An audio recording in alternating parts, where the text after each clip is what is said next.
We have our brother here, mashallah. Akhi, if we can get your name and your question for the Sheikh. Assalamu alaikum wa rahmatullahi ta'ala wa barakatuh. I am Karamo Cham. My question today is based on this. Some of us came from somewhere else, and there are lots of sisters who also are in the same situation. They don't have family here, nor do they have close friends, and we're talking about Nikah here. Can we throw light on this secret marriage? Can we have Nikah where it's only me and her and no one else? Because this might be based on personal question. Thank you very much. My brother, Jazakallah khair. I really, my heart goes out to those who are perhaps from abroad. They're here alone and they don't know, perhaps people are not ready to marry them, they don't know much about them, etc. It really is difficult. But the question about secret marriages, I need to tell you that before I get to that, someone had asked me a question. We were talking about it earlier backstage, that young people, it's becoming very common, they say, we did our nikah. And you ask them, well, how was it done? They say, well, he put a mahar in front of me and he asked me if I would be his wife, and I said, yes, I would. I said, and who was the witness? So the answer is the greatest witness of them all. I say, who is that? He says, قُلْ كَفَى بِاللَّهِ بَيْنِي وَبَيْنَكُمْ شَهِيدًا. Isn't Allah sufficient as a witness between you and I?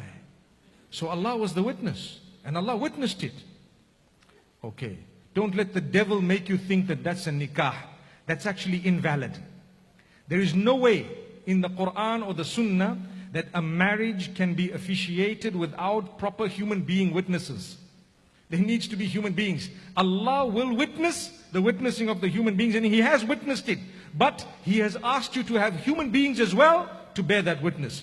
So if you have the minimum witness of 2 males, although technically the marriage is done, when we speak about not going beyond that, like I have heard scholars talk about it in my circles, and they say, if you do a nikah properly, it can never be a secret, because the minimum announcement is the witnesses.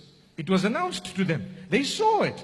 But what you are meaning to me is, you did the nikah correctly, like you have the ijab, the qabul, the witnesses, the mahar, the proposal, the acceptance, and the wali may be there as well, but no one else knows about it.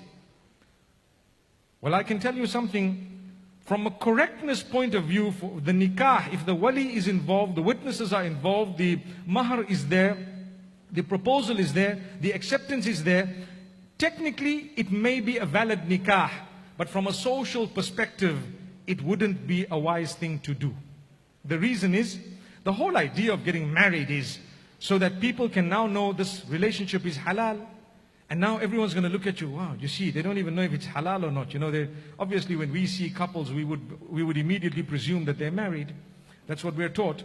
But you're going to be ducking, diving, hiding. And I tell the sisters, a lot of the times when you become, meaning when you're ready to have a secret without anyone knowing, you're heavily abused thereafter without you being able to do anything in a lot of cases. In a lot of cases.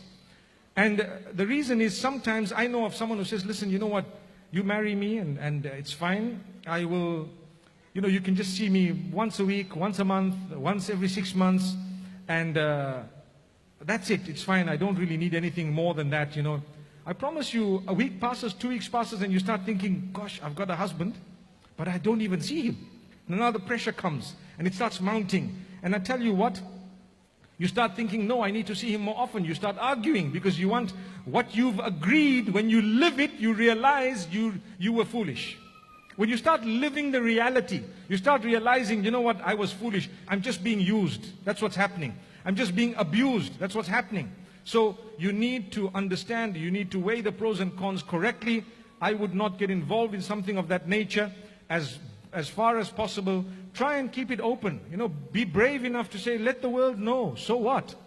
And sometimes circumstances might might make us not want to tell everyone, but we need to at least announce it within a specific circle.